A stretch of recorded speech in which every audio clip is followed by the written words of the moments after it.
વડોદરામાં અવિરત વરસાદ વરસી રહ્યો છે। મેઘરાજા હાલ સમગ્ર રાજ્યના મહેમાન બન્યા છે, ત્યારે વડોદરા ખાતે પણ ગાજવીજ સાથે મેઘરાજા મહેમાન બન્યા છે। તો વડોદરામાં ભૂવા પડવાનો સિલસિલો પણ યથાવત જોવા મળ્યો છે અને વરસાદ પડવાના કારણે મહાકાય ભૂવો પડ્યો છે। મકરપુરા સુસેન 4 રસ્તા ખાતે ભૂવો પડ્યો છે। તંત્રને જાણ કરતા જ બેરિકેડિંગ કરવામાં આવ્યું છે ભૂવા પાસે અને વરસાદ વરસતા જ આ મહાકાય ભૂવો વડોદરા ખાતે પડ્યો છે।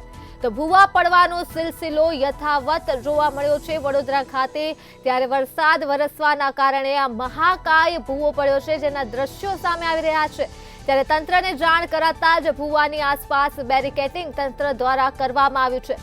વરસાદ પડવાના કારણે આ મહાકાય ભૂવો પડ્યો છે, ત્યારે તંત્ર સામે પણ અહીં અનેક સવાલો ઉઠી રહ્યા છે, કેમ કે વડોદરા ભૂવા નગરી બની રહ્યું છે। ભૂવા પડવાના સિલસિલો યથાવત જોવા મળી રહ્યો છે। અનેકવાર વડોદરા ખાતેથી ભૂવા પડવાની ફરિયાદો સામે આવતી જ હોય છે અને ફરી એકવાર આજ રોજ મહાકાય ભૂવો પડ્યો છે વડોદરા ખાતે, જેના દ્રશ્યો સામે આવ્યા છે। ત્યારે તંત્રની કામગીરી સામે, તંત્રની નબળી કામગીરી સામે અનેક સવાલો ઉઠી રહ્યા છે।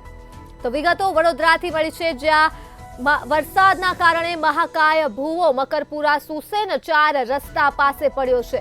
તો તંત્રને જાણ કરાતા જ તંત્ર દ્વારા બેરિકેડિંગ કરવામાં આવ્યું છે, પરંતુ ભૂવો પડ્યો છે તેના બાજુમાંથી જ વાહન વ્યવહાર પણ ચાલી રહ્યો છે, ત્યારે વાહન ચાલકોની સુરક્ષા સામે પણ સવાલો ઉઠી રહ્યા છે। ભૂવાની બાજુમાંથી જ વાહન ચાલકો પસાર થઈ રહ્યા છે।